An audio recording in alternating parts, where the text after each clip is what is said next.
The man walked away from the dark brush, carrying nothing but the smell of gunpowder and fear.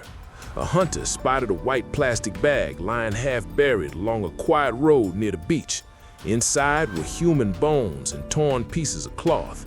No one knew whose life had ended so violently or how many more bodies might be hidden nearby.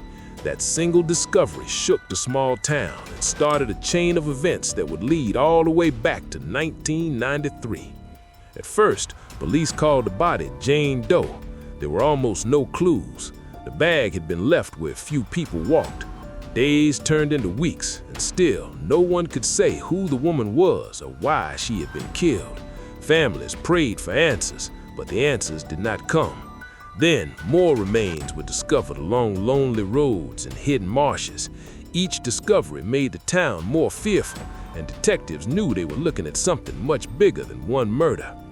Back in 1993, a young woman named Sandra Castilla was living in New York City.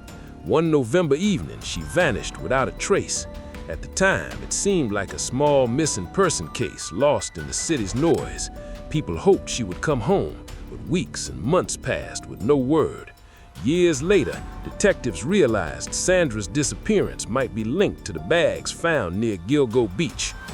Investigators began piecing together tiny details. Phone records, witness statements, and small traces of DNA started to form a picture. Some of the women had jobs that put them in contact with strangers. Others had used online ads to meet people. All of them had been last seen in places that seemed safe: a car, a parking lot, or a quiet street. Yet those last moments would haunt the families forever. For years, detectives worked carefully, checking every small lead: a pair of gloves in a parking lot, a strange car parked near a highway at night, a single hair on a piece of cloth. Each seemed minor on its own, but could be the key to solving the mystery. Families waited, impatient and scared, while detectives quietly followed the threads that could unravel the case. Decades later, DNA and old evidence began to speak. The quiet town near a beach suddenly became the center of a national story. One man's name emerged, a suspect who would later be held at Riverhead Correctional Facility. Families felt a mix of relief and heartbreak as the headlines revealed the arrest. Yet even with the suspect in custody, the case was far from over. The plastic bags, the empty roads, and the missing years still held secrets. Then came a single hair found on a scrap of cloth. Tiny, fragile, but possibly the clue that could reveal the full truth. Would this piece of evidence point to more victims, or would it leave the families with only new questions? Detectives were about to find out. Detectives stared at the tiny hair under the microscope, their hearts racing. It was old, almost invisible, but it might be the clue that would connect all the victims. For years, the Gilgo Beach killings had been a puzzle with missing pieces. Every lead seemed to vanish before it could give answers. Now, for the first time, the pieces were coming together. Back in 1993, Sandra Castilla and several other young women had disappeared from busy areas in Long Island, New York. Most of them were last seen leaving malls, parking lots, or late-night jobs. The cases had seemed unrelated at the time. The city was busy and missing person reports were common. Families worried, but the world moved on. Few could imagine that years later, all of these vanishings would be linked to one dark story. The detectives focused on the phone records next. Calls that had seemed meaningless suddenly formed patterns. Each woman had made or received calls in a strange sequence. One number kept appearing near the time of each disappearance. It led investigators to a man whose life had gone unnoticed, a man now in Riverhead Correctional Facility. He had no previous connection to the victims in the eyes of the public, but the police had learned that appearances were deceiving. Evidence from the crime scenes told its own story. The plastic bags used to dump bodies were similar, the locations remote but carefully chosen, and small pieces of clothing and jewelry were left behind. Each item suggested the killer had a plan. He knew the area well, and he knew how to avoid attention. But even the smartest criminals leave traces. Detectives studied them day and night, following every lead. The investigation became a race against time. Families demanded answers, and the media reported every detail, heightening the pressure. Detectives re-interviewed witnesses, combed through old reports, and traced every possible connection. Slowly, the network of evidence began to form a web, and the strands all pointed toward the man in Riverhead Correctional Facility. The breakthrough came when DNA from the hair and old crime scene evidence matched the suspect. It was the first time the detectives had a clear link between the man and the victims. They prepared for an arrest that could finally answer decades of questions.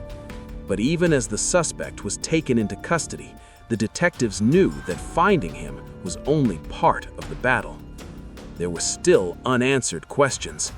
How many more victims had there been? What had really happened in those last moments before the women disappeared? The families, watching from home, felt both relief and fear. Relief that someone was caught, fear that the full truth was still hidden. And detectives realized that even with the suspect behind bars, the story was far from over. There were still pieces missing, locations not yet discovered, clues not yet understood, and victims not yet identified. Every moment brought the possibility of shocking new discoveries. The detectives returned to the quiet roads and marshes near Gilgo Beach, carrying fresh evidence and heavy hearts. Years of searching, rechecking old clues, and following small threads had finally led them to the suspect in Riverhead Correctional Facility. But they knew that catching him was only part of the story. The hardest work was still ahead, uncovering the full truth of what had happened to the missing women. DNA tests, fingerprints, and new witness interviews revealed chilling details.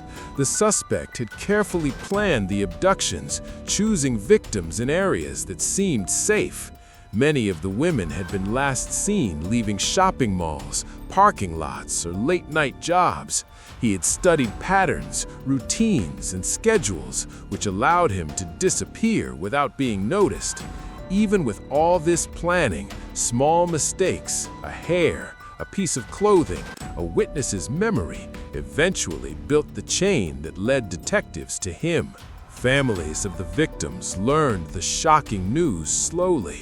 Some were relieved that answers were finally coming. Others were overwhelmed by grief, realizing the full scale of the crimes. Each new discovery revealed more about the horror the victims had endured. Plastic bags, hidden along quiet roads and marshes, told a story of cold calculation. Clothing, jewelry, and personal items left behind gave fragments of life that had been stolen. Every item spoke volumes about the danger the women had faced. Inside Riverhead Correctional Facility, the suspect faced the weight of decades of crimes. Detectives knew that the man's confession and the evidence collected were crucial. Yet even with him behind bars, there was still unanswered questions. Were there more victims yet to be found? Could there be hidden evidence somewhere along Long Island that would shed light on unknown crimes? The investigation continued quietly as every detail was cross-checked and every lead carefully followed. The case also sparked awareness. Communities across Long Island and the wider United States began taking safety more seriously. People learned to stay alert in parking lots, malls, and public spaces. The story of the Gilgo Beach killings reminded everyone that danger can sometimes hide in the most ordinary places. Families of missing women connected, supporting each other and demanding better safety measures, while law enforcement agencies used the lessons learned to prevent future tragedies. Ultimately, the Gilgo Beach killings of 1993 became one of the most haunting and well-known cases in Long Island's history.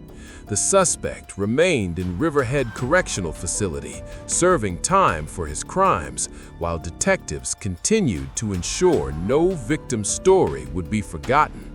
The plastic bags along lonely roads, the lost lives, and the tireless work of law enforcement left a mark that would never fade. The Gilgo Beach case reminds us how fragile life can be and how crucial persistence is in uncovering the truth. Even years later, every clue matters, and justice, though delayed, can still be served. Those lost will never be forgotten, and their stories will continue to warn and protect others. The Gilgo Beach killings shocked Long Island and left families waiting decades for answers. Even now, many questions remain. How many more victims were there? Could there be evidence still hidden along these quiet roads and marshes? The investigation may have put one man behind bars at Riverhead Correctional Facility, but the full story is far from over. Stay with us, because uncovering the truth behind the Gilgo Beach murders could reveal secrets no one expected, and the final discoveries will leave you stunned.